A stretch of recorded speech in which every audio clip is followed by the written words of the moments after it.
মুসলমানদেরকে, মুসলিম ইমাম সাহেবদেরকে, মাদ্রাসা তালবে ইলমদেরকে, ইসলামী আন্দোলনের কর্মীদেরকে মায়েরে রাস্তায় ফেলে দিয়ে তার লাশের উপরে ড্যান্স দিতে পারে যেই নেতারা, সেই নেতাদেরকেই এই আপনারাই ভোট দিয়ে আবার তাদেরকে নেতৃত্ব দেওয়ার সুযোগ করে দিয়েছেন। আমি মনে করি এই জাতির গাধার থেকে ব্রেন আর বেশি হতে পারে না। ইযা জাআ নাসরুল্লাহি ওয়াল ফাতহ ورأيت الناس يدخلون في دين الله أفواجا فسبح بحمد ربك واستغفر إنه كان توابا وقال تعالى في شان حبيبي رسول الله صلى الله عليه وسلم إن الله وملائكته يصلون على النبي يا أيها الذين آمنوا صلوا عليه وسلموا تسليما اللهم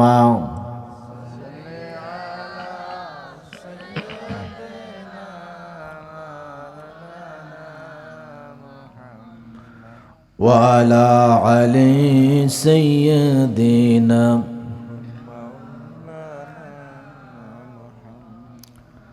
বিপদে মুসিবতে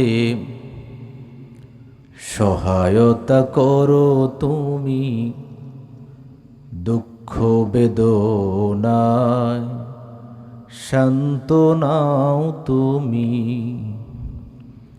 বিপদে মুসিবতে সহায়তা করো তুমি, দুঃখ বেদনায় সান্ত্বনাও তুমি।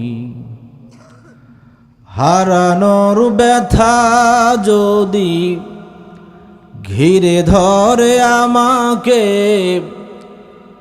আল্লাহ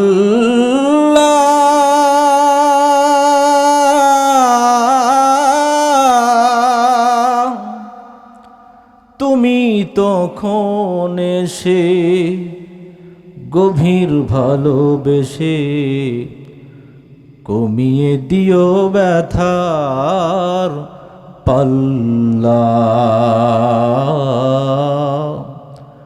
কমিয়ে দিও ব্যথার পাল্লা। একটি জীবনে মা বাবা ভাই বোন আছে যত,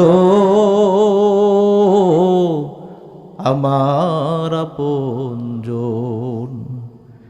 একটি জীবনে মা বাবা ভাই বোন আছে যত,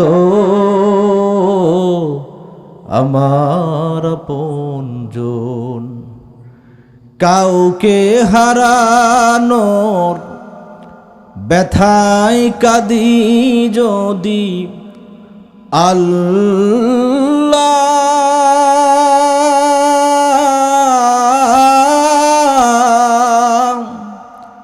তখন তুমি এসে গভীর ভালোবেসে কমিয়ে দিও ব্যথার পাল্লা,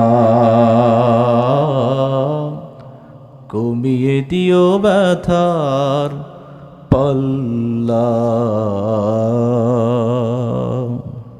আলহামদুলিল্লাহ। চাচা হায়াত পাইছে, যদি আরো 100 বছর পায় কোনো সমস্যা আছে বলেন? কোরআনে তাফসিরের মাহফিলের সভাপতিত্বের বরকতে আল্লাহ চাচাজানের হায়াতকে দারাজ করে দিক, সকলে বলি আমিন। আরেকটু জোরে বলেন আমিন। সম্মানিত হাজিরিন, প্রধান অতিথি জনাব Hekam Ali Shimul, double MA LLB advocate, Bangladesh supreme court. Allah গোলামকে আজীবন ইসলামের খেদমত করা তৌফিক দান করুক, সকলে বলে আমিন। বাদ মাগরিব থেকে এ পর্যন্ত তারা কথা বলেছেন জনাব হাফেজ মোহাম্মদ মাসুদ রানা, ইমাম অত্র মসজিদ, জনাব মোহাম্মদ ওসমান গনি, খতিব অত্র জামে মসজিদ, এবং আমার পূর্বে যিনি কোরআন এবং হাদিস থেকে অত্যন্ত মূল্যবান বক্তৃতা করলেন, সিরাজগঞ্জবাসীর গৌরব, শ্রদ্ধেয় বড় ভাই মাওলানা মোহাম্মদ শহীদুল ইসলাম ফেরদৌসি, আতাল আল্লাহু উমরাহু বারাকাল্লাহু ফি হায়াতি, জোরে বলেন আমিন। আল্লাহ এ গোলামকে আমৃত্যু ইসলামের খেদমত, কোরআনের খেদমত করার তৌফিক দান করুক, সকলে বলে আমিন। স্টেজে উপস্থিত আছেন জাতির শ্রেষ্ঠ সন্তান হাজারাত ওলামা একরাম, আমার সামনে উপবিষ্ট আমার শ্রদ্ধেয় মাথার মুকুট, পিতৃসমতুল্য মুরব্বান একরাম, যুবক ভাইয়েরা, স্নেহের কচিকাচা, পর্দার অন্তরালে অবলা সরলা, পর্দা নিশি আমার মা এবং বোনেরা, সবার প্রতি রইল আমার আন্তরিক সালাম এবং মুবারকবাদ। আসসালামু আলাইকুম ওয়া রাহমাতুল্লাহি ওয়া বারাকাতুহু। ওই যে বিশাল আকাশ, বিস্তৃত জমিন, সারা পৃথিবীতে যত মানুষ পৃথিবীতে আছে এবং মানুষ ছাড়া যত সৃষ্টিকুল আল্লাহর আছে, সমস্ত প্রাণী তাদের নিজস্ব ভাষা দিয়ে কথা বলতে পারে। সমস্ত প্রাণী নিজস্ব ভাষা দিয়ে কথা বলতে পারে, কিন্তু আমরা বুঝতে পারি না। কিন্তু আশ্চর্যের ব্যাপার হলো এই, দুঃখের ব্যাপার হলো এই, পৃথিবীতে কোনো প্রাণী মিথ্যা কথা বলে না, একমাত্র মানুষ ছাড়া। কথা বলে, একমাত্র মানুষ মিথ্যা কথা বলে। মিথ্যার চোটে ওর সামনে দাঁড়ানোই মুশকিল। বিগত 16.5 বছর আমরা মিথ্যার ফুলঝুরির মধ্যে ছিলাম, মিথ্যার ফুলঝুরির মধ্যে ছিলাম। যে বেশি মিথ্যা কথা বলতে পারে, যে বেশি চাপা মারতে পারে, তার পজিশন তত বেশি। কথা বলেন, যার চাপা একটু বেশি, তার পজিশন একটু বেশি। সম্মানিত ভাইয়ের আমার, ছোট্ট একটি গল্প বলেই আমি আমার আলোচনা শুরু করতে চাই, যদি আপনাদের অনুমতি পাই। আপনারা কি রাজি আছেন ভাই? সম্মানিত ভাইয়ের আমার, 3 জন ব্যক্তি এক জায়গায় বসছে। 3 জনই ছেলে প্রকৃতির মানুষ, যুবক মানুষ। বলতেছে, আমি আর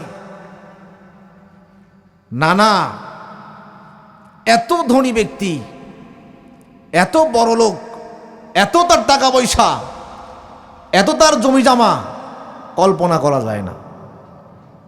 তো বলছে, বলিস কি, এত টাকা পয়সা? একটা নমুনা দে। তো বলছে, আমার নানার বিশাল জমি জাতি, ওগুলোর কথা বাদ দিলাম। আমার নানার এত গরু ছিল, আর গরু রাখার জন্য গোয়াল ঘর। কি বলেন আপনারা? গোয়াল ঘর এত বড় যে গোয়াল ঘরের এক কর্নারে যদি ঘোড়ার গাড়ি নিয়ে যদি ছুটে যায় ঘোড়ার গাড়ি, গোয়াল ঘরের ওই কর্নারে বসতে বসতে সন্ধ্যা হয়ে যায়। সকাল বের হয়, সন্ধ্যার সময় পারে বের হয়, ওই পারে ঠেকে যায়। এত বড় গোয়াল ঘর। বলতেছে, সর্বনাশ, এত বড় গোয়াল ঘর, তাহলে গরু না জানি কত।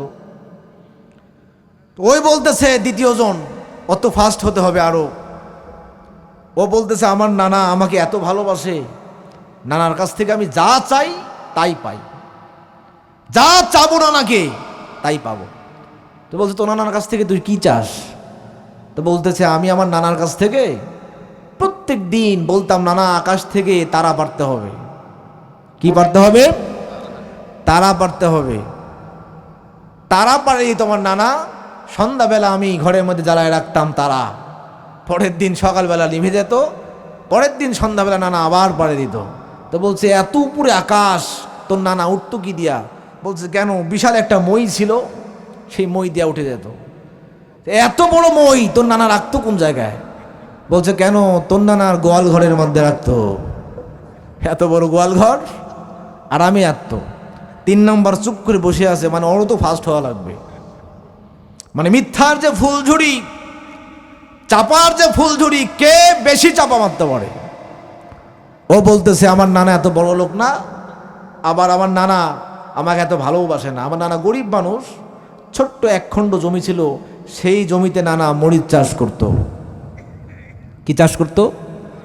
এটা তো আহামরি কোনো কিছু না, স্বাভাবিক ব্যাপার, মরিচ চাষ করতো। বলছে না, আমার নানা ওই জমিতে যে মরিচ চাষ করত, এক একটা মরিচের ওজন হতো 1/2 মণ করে। তো বলছে এত বড় মরিচ তো নানা কি করতো? বলছে কেন, তোদের মতো মিথ্যুক চাপাবাজ যারা চাপা দিয়ে ঘুরে বেড়াতো, ওদের চোখে চোখে ডলে দিয়ে বেড়াতো। আমার নানার কামই ছিল এই। সম্মানিত ভাইয়ের আমার, মিথ্যার যে একটা ফুলঝুরি আমরা ইতিপূর্বে দেখেছি। আপনারা জবাব দেন, যাদের জবানটা খোলা আছে, ভালো আছে, সবাই জবাব দেবেন এই কোরআনে যা আছে কোনো মিথ্যা আছে? আর একটু জোরে বলেন, কোরআনে যা আছে সব কথা কার? আর একটু জোরে বলেন, সব কথা কার? কোনো মিথ্যা আছে? কোনো মিথ্যা আছে? কোনো মিথ্যা নেই। সম্মানিত ভাইয়ের আমার, আল্লাহ রাব্বুল আলামিন বলেন ওয়া তাম্মাত কালিমাতু রাব্বিকা সিদকাও ওয়া আদলা লা মুবাদদিলা লিকালিমাতিহি ওয়া হুয়াস সামিউল আলিম। জোরে কোন আল্লাহু আকবার।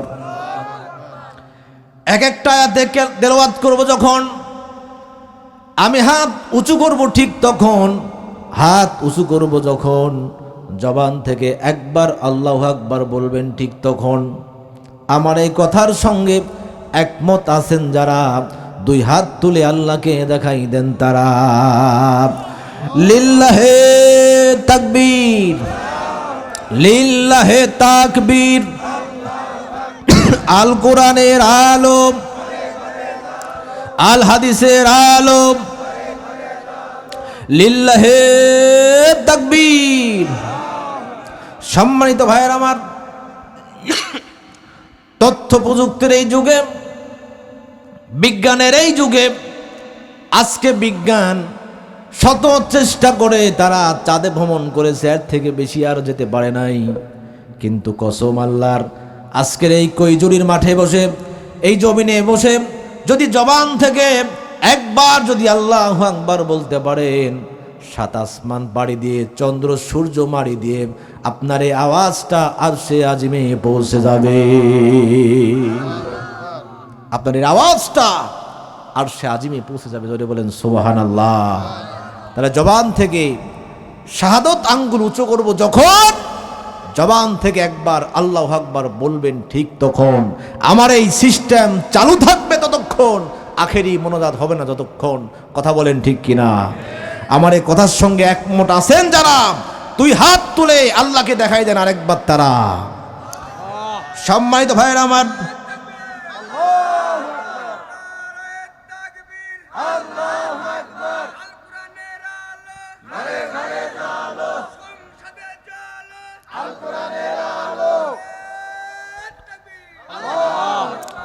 তাকবীর দেবেন এখানে, এর আওয়াজ পৌঁছায় যাবে আমেরিকায়। তাকবীর দিবেন এখানে, এর আওয়াজ পৌঁছায় যাবে প্যালেস্টাইনে। তাকবীর দিবেন এখানে, এর আওয়াজ পৌঁছায় যাবে ইন্ডিয়ার। তাকবীর দিবেন এখানে, এর আওয়াজ পৌঁছায় যাবে বার্মায়।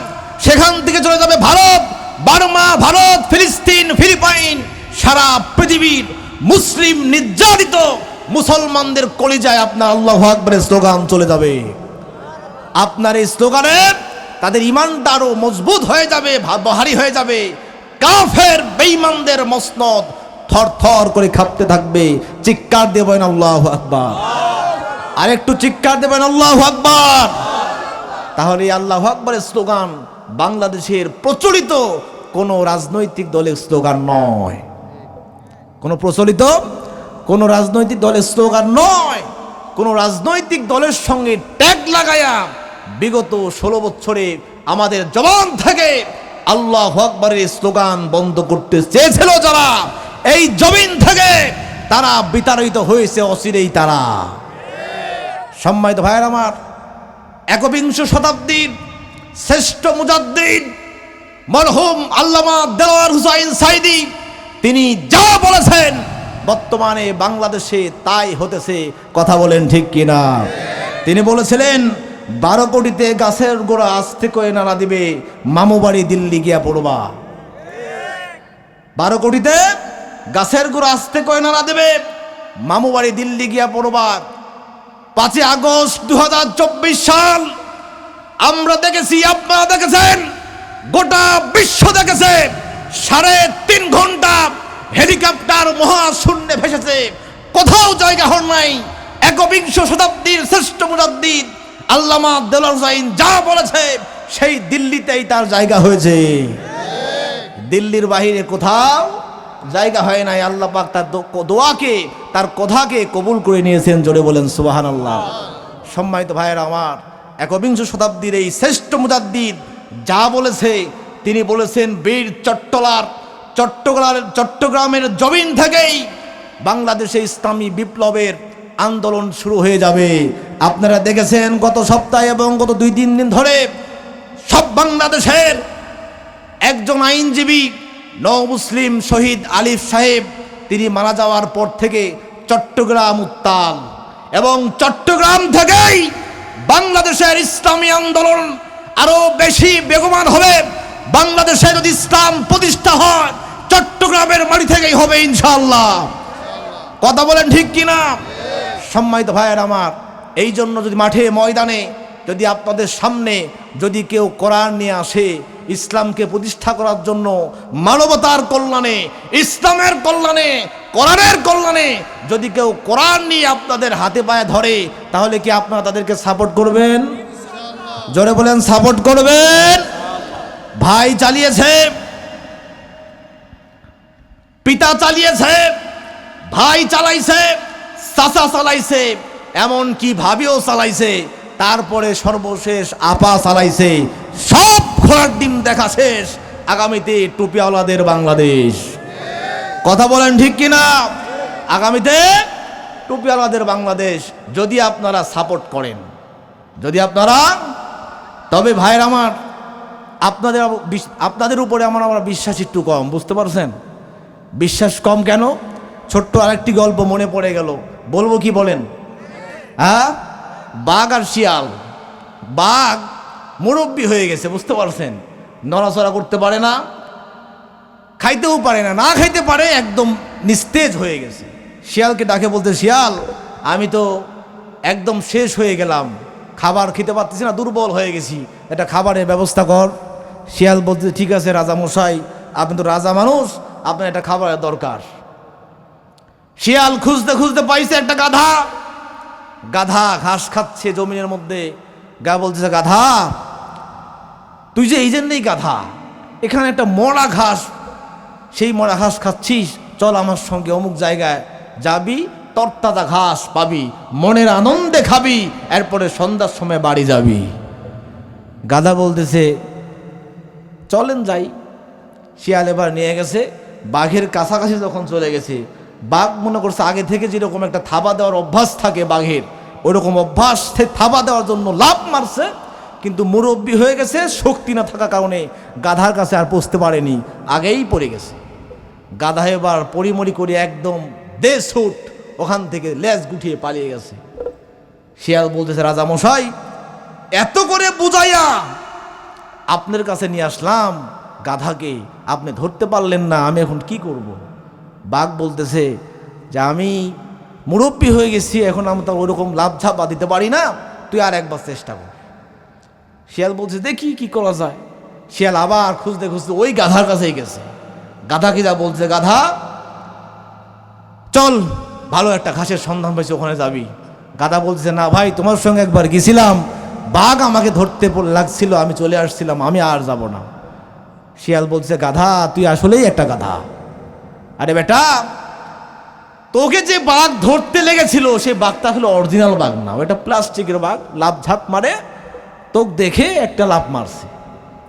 আরে বেটা, যদি সত্যি যদি একটা বাঘ হতো তাহলে কি তোকে না ধরে ছেড়ে দিত? গাধা মনে করছো সত্যি মনে হয়।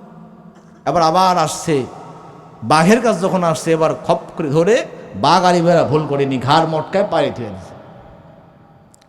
বাঘ বলতে শিয়াল, গাধাকে একটু দেখে রাখ, আমি একটু রেস্ট নিয়ে আনি, মুরব্বী হয়ে গেছে, একটু রেস্ট দরকার, রেস্ট নিতে এই ঘুমিয়ে গেছে।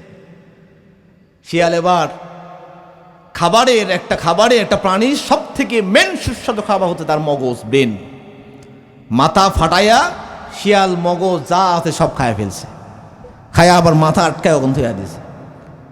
বাঘ এবার ঘুম থেকে উঠে গাধার কাছে যা বলতেছে, দেখি খাওয়া শুরু করে দিই। ওরও তো নেশা, মগজ, মাথা ফাটায় দেখতেছে গাধার কোনো মগজ নাই, ব্রেনও নাই। শিয়ালকে বলছে, শিয়াল এ গাধার মগজ কই, ব্রেন কই? শিয়াল বলছে, রাজা মশাই আমি কি করে জানবো আর মগজ কই ব্রেন কই? আচ্ছা দেখি, আপনি এদিকে আসেন। শিয়াল আবার গাধার কাছে যায়, মগজের ভিতরে যা ছিল চাইটি মুটি সব খায়া পরিষ্কার করে মাথাটা আবার খাপ করে আটকে দেয়া। বাঘের কাছে এসে বলতেছে, রাজা মশাই গাধার তো আসলে কোনো ব্রেন হয় না, ওর বুদ্ধিও নাই, ব্রেনও নাই। কি বলিস, এত বড় একটা প্রাণী, আল্লাহর একটা সৃষ্টি, তার কোনো ব্রেন নাই, বুদ্ধি নাই, জ্ঞান নাই, এটা কোনো কথা? শিয়াল বলছে, রাজা মশাই গাধার যদি বুদ্ধি থাকতো তাহলে যেই জমিনে মুসলমানদেরকে, মুসলিম ইমাম সাহেবদেরকে, মাদ্রাসা তালবে ইলমদেরকে, ইসলামী আন্দোলনের কর্মীদেরকে মায়েরে রাস্তায় ফেলে দিয়ে তার লাশের উপরে ড্যান্স দিতে পারে যেই নেতারা, সেই নেতাদেরকেই এই আপনারাই ভোট দিয়ে আবার তাদেরকে নেতৃত্ব দেওয়ার সুযোগ করে দিয়েছেন। আমি মনে করি এই জাতির গাধার থেকে ব্রেন আর বেশি হতে পারে না। গাধার যে ব্রেন আছে সেই ব্রেন এই জাতির নাই। রাগ করলেন আপনারা? গাধার যে ব্রেন আছে সেই ব্রেন আপনাদের নাই, রাগ করবেন না আপনারা। আমি আপনাদেরকে বলতেছি না, গোটা জাতিকে বলতেছি। এই জন্য এই জাতিকে বুঝতে হবে ভাইরা আমার। যদি আজ না বুঝেন, আজকে যদি এই সুবর্ণ সুযোগ কাজে লাগাতে না পারেন, তাহলে একবিংশ শতাব্দীর, আমি আমার বলছি, একবিংশ শতাব্দীর শ্রেষ্ঠ মুজাদ্দিদ আল্লামা দেলোয়ার হোসাইন সাইদি তিনি যে বলেছিলেন, এমন অমাবস্যা রাত আসবে যার শোবে ছাদে খাওয়া সম্ভব। আপনারা দেখেছেন বিগত 16 বছর কত আন্দোলন, কত জেল জরিমানা হয়েছে, কিন্তু আলোর পথ কেউ দেখাতে পারে নাই। সম্মানিত ভাইয়েরা, আজকে যদি না বুঝেন, আগামীতে শোবে ছাদে হবে বলে আমার মনে হয় না। এই জন্য বুঝতে হবে, আজকে যদি কোরআন নিয়ে যদি কেউ আপনাদের সামনে আসে তাহলে তাদেরকে সাপোর্ট করবেন। জোরে বলেন, সাপোর্ট করবেন। সম্মানিত ভাইয়ের আমার, আর রিজালু কাওয়ামুনা আলান নিসা, সূরা নিসার 34 নম্বর আয়াতের প্রথম অংশে আল্লাহ পাক বলেছেন যে এই পৃথিবীতে নেতৃত্ব দেবে পুরুষরা। কারা দিবে? এই আয়াতটা কি আমি বানালাম? জোরে বলেন। সূরা নিসার 34 নম্বর আয়াতের প্রথম দিকে আছে, আল্লাহ বলেছেন এই পৃথিবীতে নেতৃত্ব দেবে কারা? পুরুষরা। এই পৃথিবীতে বাংলার জমিনে কিয়ামতের আগ পর্যন্ত আর কোনো মহিলা নেতৃত্ব আমরা দেখতে চাই না, চাই না, চাই না। আমরা দেখতে চাই পুরুষ নেতৃত্ব। কি দেখতে চাই? জোরে বলেন। পুরুষ নেতৃত্ব দেখতে চাই। আল্লাহ যেন কবুল করেন, সকলে বলে আমিন। আর একটু জোরে বলেন আমিন। তাহলে কোরআনে কোনো মিথ্যা আছে? কোনো ভেজাল? আল্লাহ রাব্বুল আলামিন বলেন, ওয়া তাম্মাত কালিমাতু রাব্বিকা সিদকাও ওয়া আদলা লা মুবাদদিলা লিকালিমাতিহি ওয়া হুয়াস সামিউল আলিম। আল্লাহ বলেন, এই যে কোরআন আমি দিলাম, কোরআনে যত কথা আমি দিয়েছি সমস্ত কথাগুলো 100% সত্য কথা, কোনো মিথ্যা নাই। 100% সত্য কথা দিয়েছি। যত আইন দিয়েছি, যত কথা দিয়েছি, 100% সত্য কথা দিয়েছি। লা মুবাদদিলা লিকালিমাতিহি, কিয়ামতের আগ পর্যন্ত এই কোরআনের কথা কেউ পরিবর্তন করতে পারবে না। যদি আগুন লেগে ধ্বংস হয়ে যায়, ধ্বংস হয়ে যায়, যদি আগুন লেগে যায় পুড়ে যায় এই পৃথিবীর সব বইয়ের দোকান, তবু বিশ্ব থেকে হারাবে না পবিত্র কোরআন। বিশ্ব থেকে হারাবে না পবিত্র কোরআন। জোরে কোন মারহাবা। পাকিস্তানের জিয়া মল্ল দুর্ঘটনা ভাই, তার বিমান পুড়ে ছাই হয়েছে, কোরআন পুড়ে নাই। জোরে কোন মারহাবা। পাকিস্তানের জিয়া মল্ল দুর্ঘটনা ভাই, তার বিমান পুড়ে ছাই হয়েছে, কোরআন পুড়ে নাই। কোরআন যেমন ছিল তেমন আছে, কোরআন যেমন ছিল তেমন আছে, একটি সূরাও হয়নি ম্লান। বিশ্ব থেকে হারাবে না পবিত্র কোরআন। সম্মানিত ভাইরা আমার, এই কোরআনের একটি ছোট্ট সূরা আপনাদের সামনে তেলাওয়াত করেছি, সূরা আন-নাসর। জোরে বলেন নাম কি?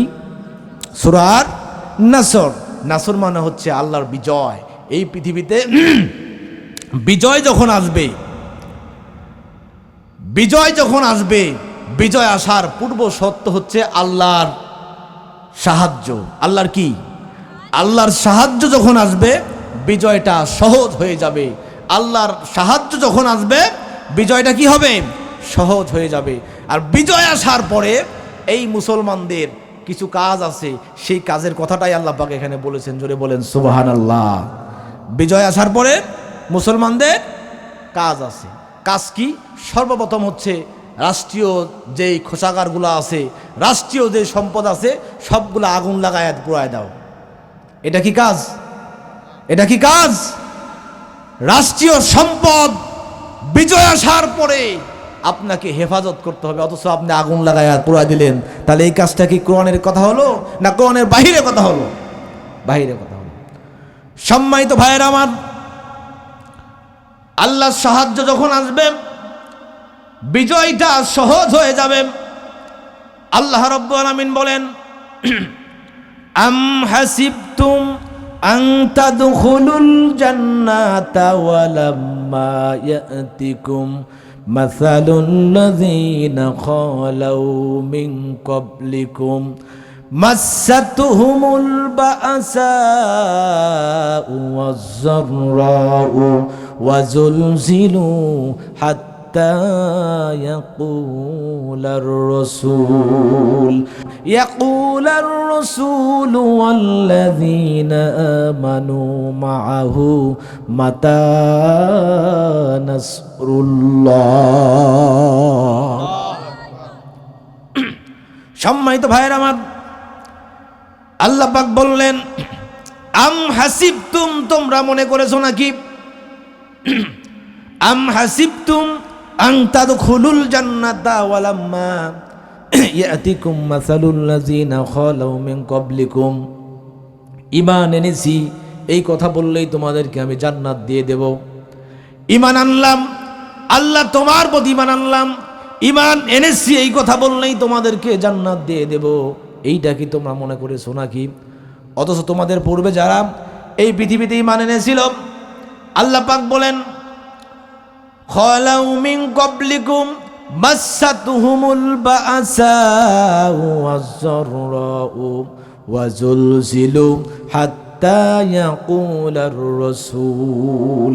এই পৃথিবীতে তোমাদের পূর্বে যারা ঈমান এনেছিল, তারা যারা ঈমান এনেছিল, ঈমান আনার পরে ওই সমস্ত নবী রাসূল এবং ঈমানদার ব্যক্তি তারা একদম আর্তনাদ করে বলেছিল, বিপদ মুসিবতে তারা আর্তনাদ করে বলেছিল, মাতা নাসরুল্লাহ, আল্লাহ তোমার পক্ষ থেকে সাহায্য কখন আসবে? তোমার পক্ষ থেকে সাহায্য কখন আসবে? বিপদ মুসিবতে তারা মাঠে ময়দানে কষ্ট সহ্য করে ওই সময়ে নবী রাসূল এবং ঈমানদার ব্যক্তি যারা ছিল মাঠে ময়দানে পা গেড়ে তারা দাঁড়িয়েছিল, আল্লাহ তোমার পক্ষ থেকে সাহায্য কখন আসবে? আল্লাহ বলেছেন মাতা নাসরুল্লাহ, আলা ইন্না নাসরুল্লাহি করিব। ঘাট থেকে মাথা যত দূরে, আল্লাহ সাহায্য আমাদের জন্য তার থেকে নিকটে। জোরে বলেন সুবহানাল্লাহ, জোরে বলেন সুবহানাল্লাহ। তাহলে বিপদ মুসিবতে জমিনে পা গেড়ে আমাদেরকে দাঁড়িয়ে থাকতে হবে আল্লাহর সাহায্যের আশায়, আল্লাহর সাহায্যের আশায়। সম্মানিত ভাইয়েরা আমার,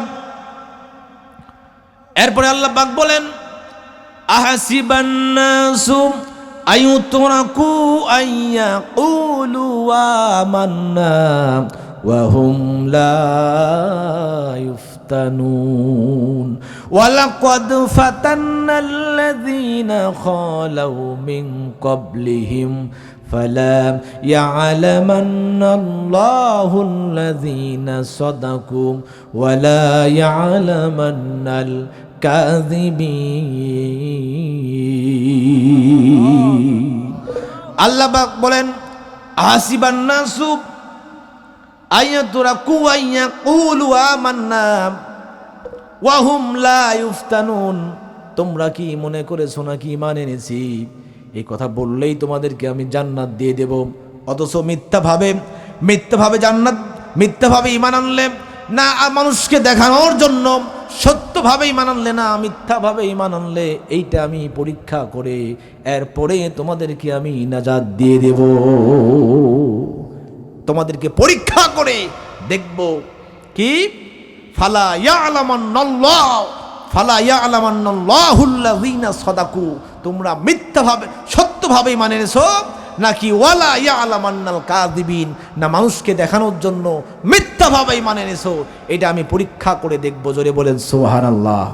সম্মানিত ভাইয়ের আমার, ইসলামের একজন বিশ্বনবী জালিলুল কদর সাহাবী আব্দুল উজ্জা, নাম কি বলেন? আব্দুল উজ্জা। চাচার অঢেল সম্পদ, অঢেল সম্পদের মালিক চাচা। চাচাকে গিয়ে বলতে, চাচা মুহাম্মদ সাল্লাল্লাহু আলাইহি সাল্লামের কথা নিশ্চয়ই শুনেছেন? বলছে হ্যাঁ শুনেছি। বলছে ঈমান তার উপরে আনলে কেমন হয়?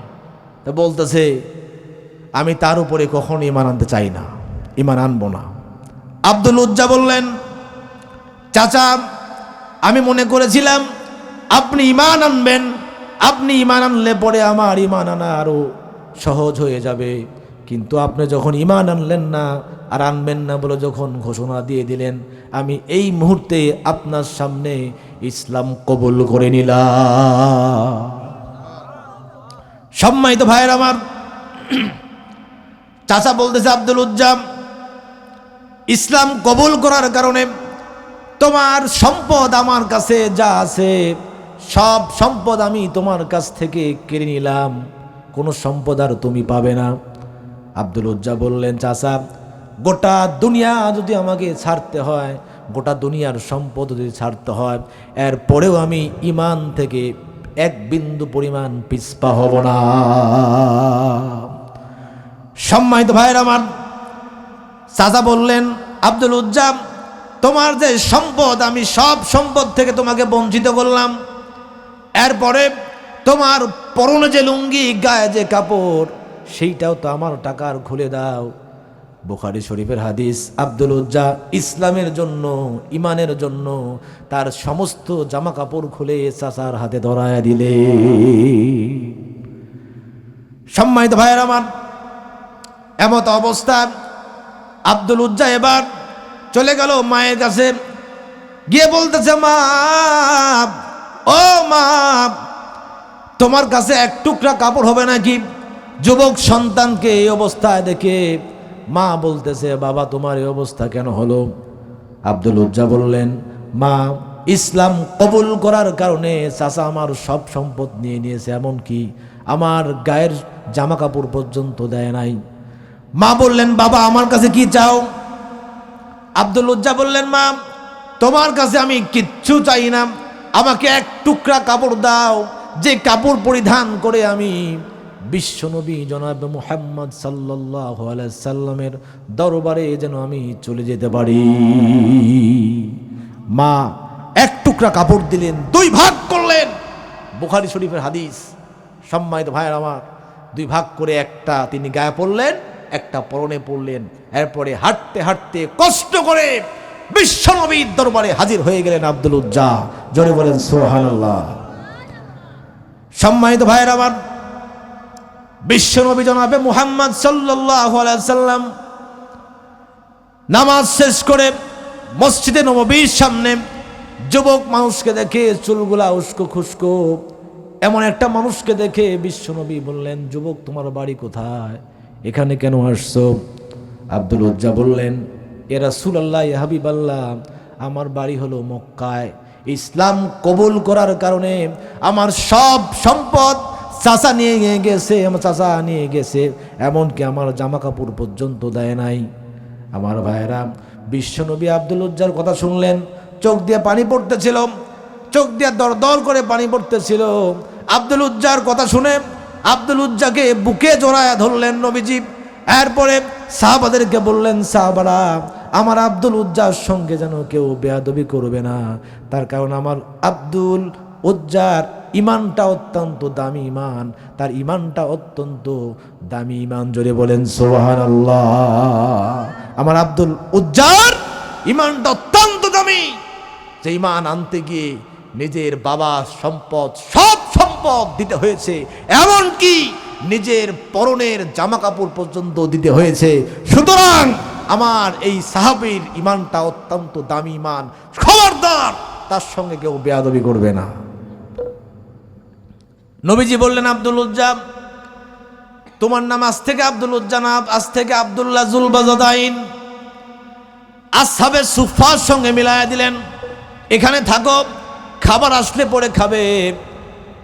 আসহাবে সুফফাবাসীদের সবসময় খাবার থাকতো না, তারা আসহাবে সুফফায় থাকতো, সবসময় তাদের খাবার থাকতো না, ক্ষুধার যন্ত্রণা। আসহাবে সুফফাবাসী যখন অস্থির হয়ে যেত, নবীজি তাহাজ্জুদ পড়ার জন্য যখন ঘর থেকে ওযু করার জন্য বের হয়ে যেতেন, আসহাবে সুফফাবাসী নবীজির চেহারা দেখার সঙ্গে সঙ্গে তাদের সমস্ত ক্ষুধা নিবৃত হয়ে যেত। সৃষ্টির সেরা তুমি, এ বুকের রত্ন তুমি, তুমি যে মদিনারি বুলবুল, তোমাকে চিনতে করিনি ভুল হে রাসূল, তোমাকে চিনতে করিনি ভুল। জোরে কোন ঠিক কিনা? নিজে না খাইয়া তুমি অন্যকে খাওয়াইছো, ক্ষুধারি জ্বালাই তুমি পেটে পাথর বেঁধেছো। জোরে কোন মারহাবা। নিজে না খাইয়া তুমি অন্যকে খাওয়াইছো, ক্ষুধারি জ্বালাই তুমি পেটে পাথর বেঁধেছো। তোমারই জন্য রাসূল পৃথিবী হইছে বেকুল, আমরা হারাইলাম দুই কুল, তোমাকে চিনতে করিনি ভুল হে রাসূল, তোমাকে চিনতে করিনি ভুল। জয় কর মারহাবা। সম্মানিত ভাইয়ের আমার, ও একান্ত আপনজন আসহাবে সুফফাবাসীদের সঙ্গে আব্দুল্লাহ জুলবাজাদাইন থাকলেন। ইতিমধ্যে তাবুকের যুদ্ধের দামামা বেজে উঠেছে, রোমানদের সঙ্গে যুদ্ধ হবে বলে। ওই সময়ে সব থেকে শক্তিশালী রাষ্ট্র ছিল রোমানরা। রোমানদের সঙ্গে যুদ্ধ হবে বলে নবীজি আমার সাহাবাদেরকে বললেন, সাহাবারা তোমরা প্রাণ খুলে দান করো, কার কি আছে দান করো। তার কারণে এই যুদ্ধের ময়দানে আমাদের অনেক সম্পদ দরকার, অনেক টাকা দরকার, অনেক পয়সা দরকার। তার কারণ টাকা ছাড়া, পয়সা ছাড়া, সম্পদ ছাড়া গোটা বিশ্ব শাসন করা সম্ভব নয়। এই জন্য কিছু টাকা দরকার। সাহাবারা প্রাণ খুলে দান করলেন, এত এত দান করলেন। বুখারী শরীফে আসছে, নবীজিকে দেখা যায় না, সামনে এত দানের স্তূপ পড়ে গেছে, নবীজির মাথার উপরে চলে গেছে। আমার মা বোনেরা পর্যন্ত নাকের ফুল, কানের দুল তারা নবীজির সামনে দিয়ে দিয়েছে তাবুক যুদ্ধের জন্য, তাবুক যুদ্ধে বিজয় লাভ করার জন্য। জোরে বলেন সুবহানাল্লাহ। নবীজি বললেন, ও সাহাবীরা, তোমরা এত এত দান করলে, কিন্তু আমার আবু বকর কোথায়? আবু বকরকে দেখতে পাচ্ছি না। আবু বকর কোথায়? আবু বকর একটা পিলারের আড়ালে দাঁড়ায় ছিল, হাতে একটা ছোট্ট একটা থলে, একটা ব্যাগ। আবু বকর লজ্জায় নবীজির সামনে আসতে পারতেছে না। এরপরে বিশ্বনবী যাক ডাকলেন, আবু বকর সামনে আসো। আবু বকর সামনে আসলো, হাতে একটা ব্যাগ। নবীজি আমার উপর করে ঢাললেন, সামান্য কয়েক কেজি গম পড়লো। নবীজি বললেন, আবু বকর, আজকে আমার সব সাহাবা যা দান করেছে আল্লাহর কাছে যে মর্যাদা লাভ হয়েছে, তোমার এই দানে আল্লাহর দরবারে এর থেকে বেশি মর্যাদা হয়েছে। তোমার দানে আল্লাহর কাছে এর থেকে সবার থেকে বেশি মর্যাদা হয়েছে। জোরে বলেন সুবহানাল্লাহ, জোরে বলেন সুবহানাল্লাহ। সাহাবাদের মুখখানা মলিন হয়ে গেল। আমরা এত এত দান করলাম। হযরত ওমর তার সম্পদের অর্ধেক সম্পদ দান করে দিয়েছিলেন তাবুক যুদ্ধে। হযরত আলী, হযরতে সমস্ত সাহাবীরা দান করেছে প্রাণ খুলে। নবীজি বললেন, ও আবু বকর, ওমর, তুমি এই যুদ্ধের ময়দানে কি এমন দান করেছো, আর বাড়িতে কি আছে? হযরত ওমর বললেন, ইয়া রাসূলুল্লাহ, ইয়া হাবিবাল্লাহ, আমার সম্পদের অর্ধেক ভাগ করে আমি আজকে আপনাকে দান করে দিয়েছি, অর্ধেক। কেউ বলেছে 4 ভাগের 3 ভাগ, কেউ বলেছে অর্ধেক, কেউ বলেছে 4 ভাগের 1 ভাগ দান করেছি। সর্বশেষে হযরত আবু বকরকে বললেন, আবু বকর, আজকের এই যুদ্ধের ময়দানে তাবুকের যুদ্ধের জন্য তুমি কি এমন দান করেছো, আর বাড়িতে কি আছে? আবু বকর বললেন, ইয়া রাসূলুল্লাহ, ইয়া হাবিবাল্লাহ, আমার বাড়িতে জাগতিক সম্পদ বলতে যা বোঝায় সব সম্পদ আপনার কদম মোবারকে দিয়ে দিয়েছি। আমার বাড়িতে বিন্দু পরিমাণ কোনো সম্পদ নাই, সব সম্পদ আপনার কদমে দিয়ে দিয়েছি। সমস্ত সাহাবীরা বুঝতে পারলেন আমাদের থেকে আবু বকরের দানটা আল্লাহর কাছে কেন এত প্রিয় হয়েছে। জোরে বলেন সুবহানাল্লাহ। সম্মানিত ভাইয়েরা আমার, তাবুকের যুদ্ধের দামামা বেজে উঠলেন। সকলেই তাবুকের দিকে চলে যাচ্ছে। আব্দুল্লাহ জুলবাজাদাইন নবীজির সামনে হাজির। ইয়া রাসূলুল্লাহ, ইয়া হাবিবাল্লাহ, এই যুদ্ধে আপনার সাহাবীরা প্রাণ খুলে দান করলেন, আপনার মহিলা সাহাবীরা প্রাণ খুলে দান করলেন, কিন্তু আমি এমন এক হতভাগা সাহাবী, আপনার 1 টাকা পর্যন্ত দান করতে পারি নাই। আমার কোনো সম্পদ নাই, কোনো টাকা নাই, কোনো পয়সা নাই, 1 টাকা পর্যন্ত আমি দিতে পারি নাই। সুতরাং ইয়া রাসূলুল্লাহ, ইয়া হাবিবাল্লাহ, আপনি আমার জন্য দোয়া করবেন, আমি যেন তাবুকের প্রান্তরে যুদ্ধ করে আমার জীবনটা যেন তাবুকের প্রান্তরে দিতে পারি। আমার জন্য খাস করে দোয়া করে দিবেন। আমি মাল দিতে পারিনি, কিন্তু জান যেন দিতে পারি। জোরে বলেন সুবহানাল্লাহ। আমি মাল দিতে পারিনি, আমার মাল নেই, কোনো সম্পদ নেই, আমি যেন তাবুকের প্রান্তরে আমার জীবনটা বুকের তাজা রক্ত ঢেলে দিয়ে ইসলামকে প্রতিষ্ঠা করার জন্য যেন আমার জীবনটা দিতে পারি। জোরে বলেন সুবহানাল্লাহ। সম্মানিত ভাইয়েরা আমার, নবীজি বললেন, একটা গাছের বাকল নিয়ে আসো। গাছের বাকল নিয়ে আসলেন। বুখারীর হাদিস, নবীজি আব্দুল্লাহ জুলবাজানের হাতে বেঁধে দিলেন আর বললেন, তোমার রক্তকে আমি কাফেরদের জন্য চিরদিনের জন্য হারাম করে দিলাম। তুমি যুদ্ধ করবে, তুমি কাফেরদের সঙ্গে যুদ্ধ করবে, কোন কাফের তোমাকে বিন্দুমাত্র রক্ত ছড়াতে পারবে না। জোরে বলেন সুবহানাল্লাহ। আব্দুল্লাহ জুলবাজাদাইন কেঁদে ফেললেন, ইয়া রাসূলুল্লাহ, ইয়া হাবিবাল্লাহ, আমি চাচ্ছিলাম শহীদ হব, আর আপনি আমাকে কাফেরদের জন্য রক্তকে হারাম করে দিলেন। আমি চাচ্ছিলাম শহীদ হয়ে যাব। নবীজি বললেন, ও আমার প্রাণের সাহাবী, এই মুহূর্তে আজকের পর থেকে তোমার মৃত্যু যদি জ্বরের মধ্যেও হয়ে যায়, আল্লাহ রব্বুল আলামিন তোমাকে শাহাদাতের মর্যাদা দান করবে। তোমার মৃত্যু যদি জ্বরেও হয়, এরপরেও আল্লাহ তোমাকে শাহাদাতের মর্যাদা দান করবে। জোরে বলেন সুবহানাল্লাহ। সম্মানিত ভাইয়ের আমার, বাংলাদেশের একজন শহীদ আবু সাঈদ, নাম শুনেছেন কিনা? নাম শুনেছেন? বাংলাদেশের কিছু কাঠমোল্লা, কয়েক পাতার কাঠমোল্লা, ওরা আবার লাইভে আসে, আবার টকশোতেও বলে আবু সাঈদ নাকি শহীদ হয়নি। কেন? বলছে যেখানে পুলিশরা গুলি করতেছে সেখানে বুক চাতা দাঁড়া আছে, গুলি করেছে তাতে আত্মহত্যার মতো। নাউযুবিল্লাহি মিন জালিক। আমার ভাইয়েরা, শহীদ সম্পর্কে আপনাকে পড়াশোনা করেন। শহীদের মর্যাদা, শহীদের ডেফিনেশন, শহীদের ক্লাসিফিকেশন সম্পর্কে আপনি পড়াশোনা করেন। একজন ইসলামের বীর মুজাহিদ, ইসলামের অকুতোভয় বীর মুজাহিদ ছিলেন আবু সাঈদ একজন ইসলামী আন্দোলনের কর্মী ছিলেন, 5 ওয়াক্ত নামাজি ছিলেন, জোরে বলেন সুবহানাল্লাহ। দেশের জন্য তিনি রক্ত দিয়ে গেছেন, তার রক্তের উপরেই 16 বছরের সমস্ত ফ্যাসিস্টকে দূর করে দিয়ে বাংলাদেশ মুক্ত হয়েছে। তার রক্তের উপর দাঁড়িয়েই 100% আবু সাহেদ শহীদ হয়েছে, 100% শহীদ হয়েছে। এই ব্যাপারে মাসালা দিতে আসবেন না, আগে পড়াশোনা করেন। সম্মানিত ভাইয়েরা আমার,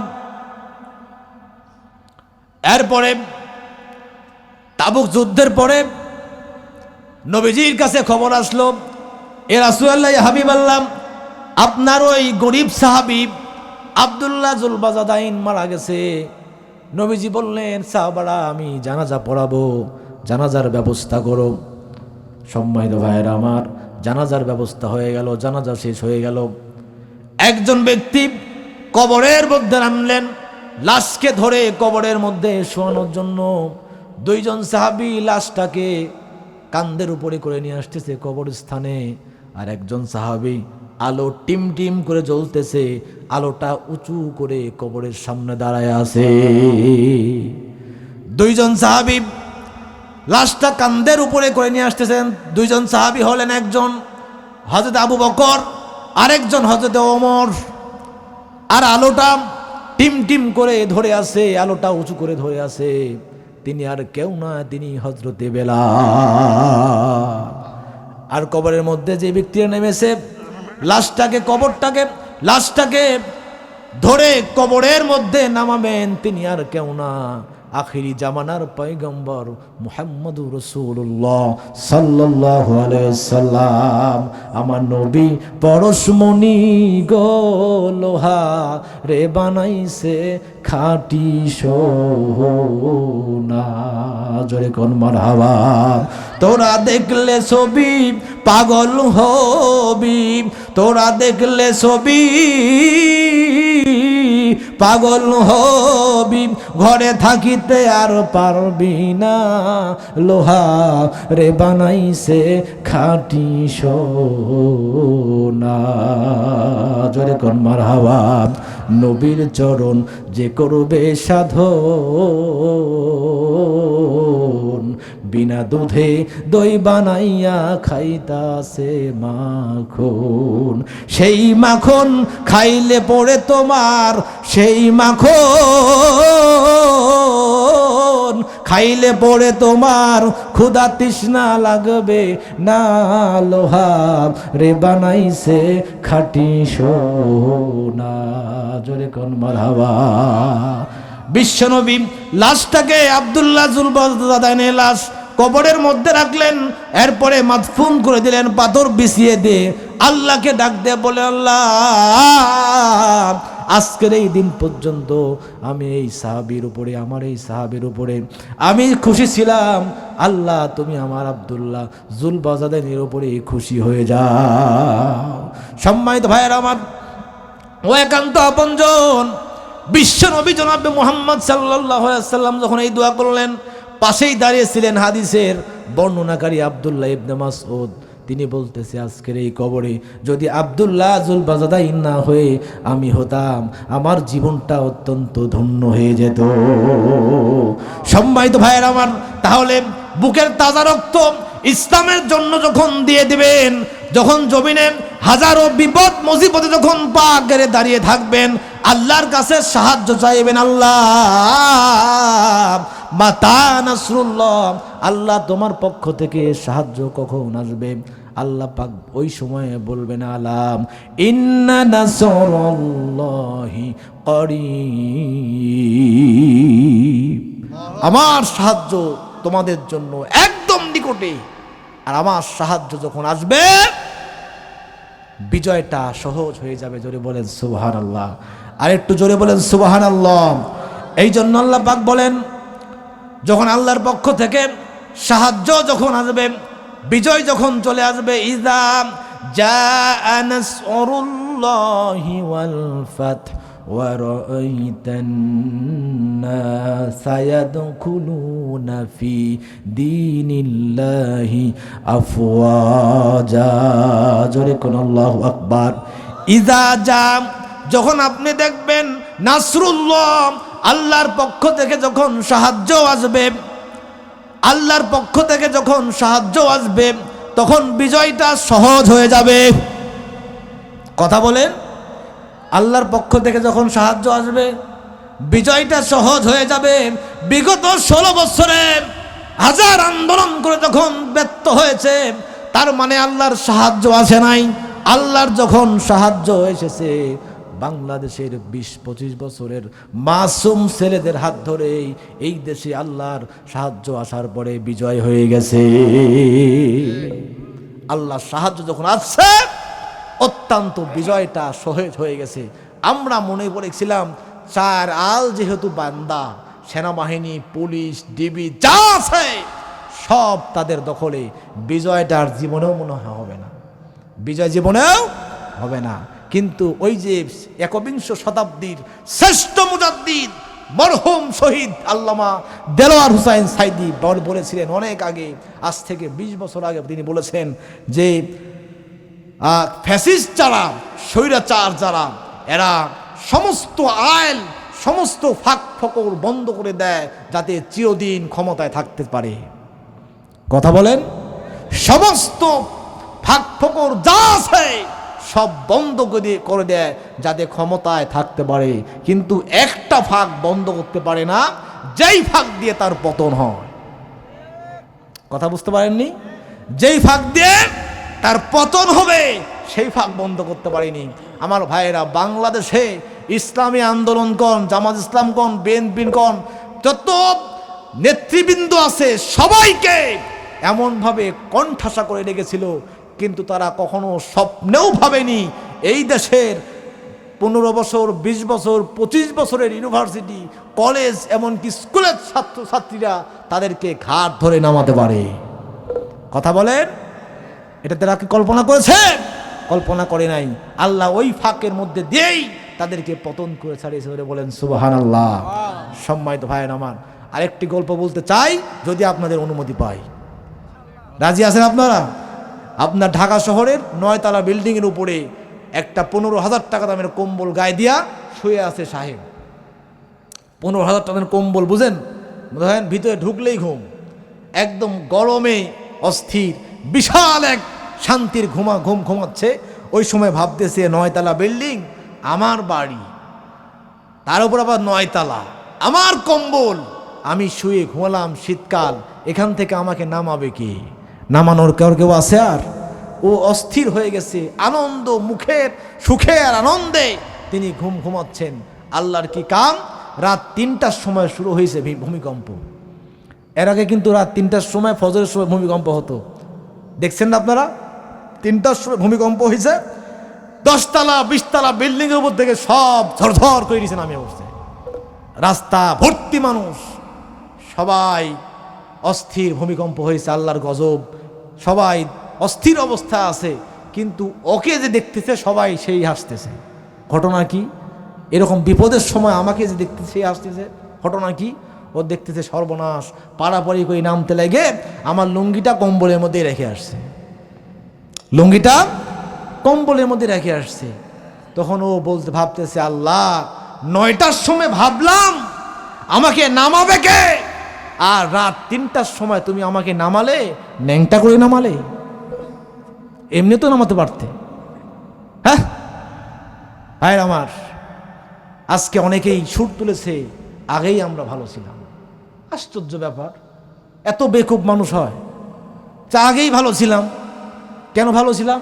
কাছে আলু এখন 60-70 টাকা কেজি, আগে আমরা 40 টাকা কেজি খাইতাম, এই জন্য আগেই ভালো ছিলাম। বেটা পাগল ছাগল বেকুবে কিছু না বলছি, বলছে আগেই ভালো ছিলাম। 10,000 টাকার চেক নিয়ে গেলে ব্যাংকের ম্যানেজার হাত পা ধরে, হুজুর কালকে আসেন, আমার ব্যাংকে টাকা নেই।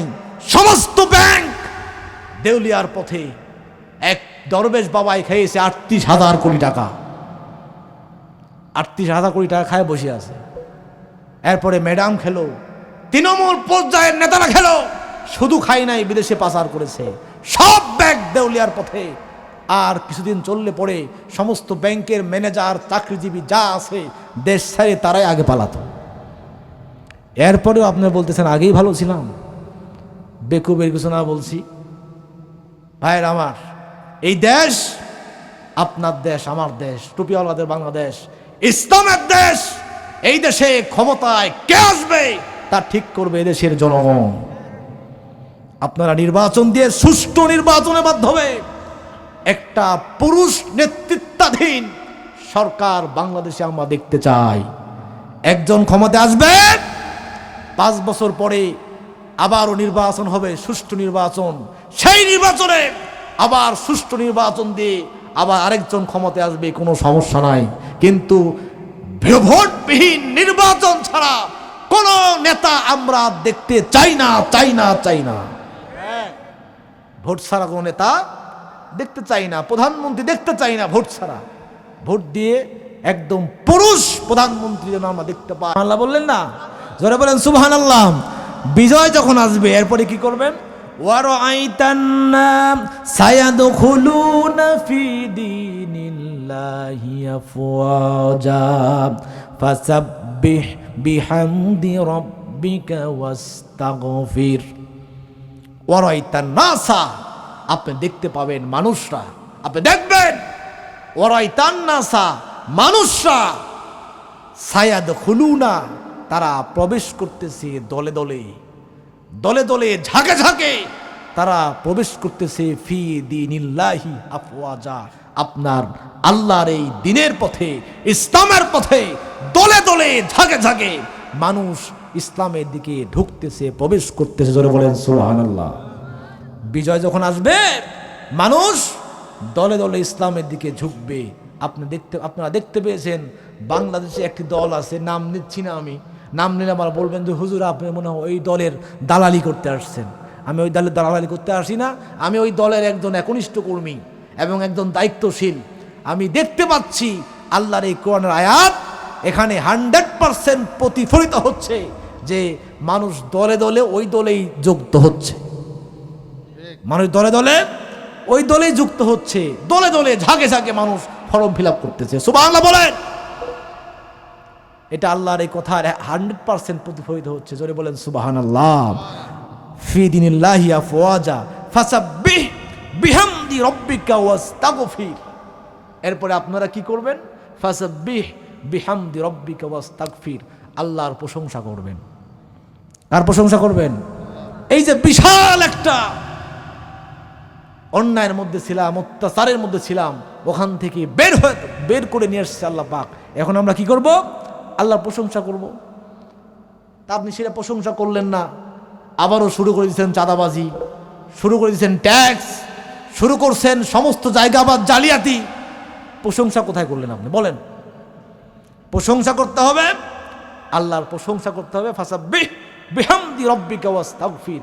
এরপরে আল্লাহর কাছে মাপ চাইতে হবে। আল্লাহ, আমরা জীবনে বহু গুনাহ করেছি, এই গুনার জন্যই তুমি আমাদেরকে পরীক্ষা নিয়েছো, আর পরীক্ষা নিও না। আমরা পরীক্ষা দিতে আর রাজি নাই, আমরা পারতেছি না, একদম দেয়ালে পিঠ থেকে গেছে, আমরা পরীক্ষা দিতে চাই না। আল্লাহ তুমি আমাকে মাফ করে দাও। জোরে বলেন আল্লাহুম্মা আমিন, জোরে বলেন আল্লাহুম্মা আমিন। আল্লাহর কাছে ওয়াস্তাগফির, আল্লাহর কাছে মাপ চাইতে হবে। ইন্নাহু কানা তাওয়াবা। আল্লাহ পাকের এই বিজয়টা আমাদের কাছে যখন আসছে, এই বিজয়টা যেন আমরা ধরে রাখতে পারি। আল্লাহ যেন তৌফিক দান করুক। সকলে বলি আমিন। আরেকটু জোরে বলেন আল্লাহুম্মা আমিন। সম্মানিত ভাইরা আমার, এই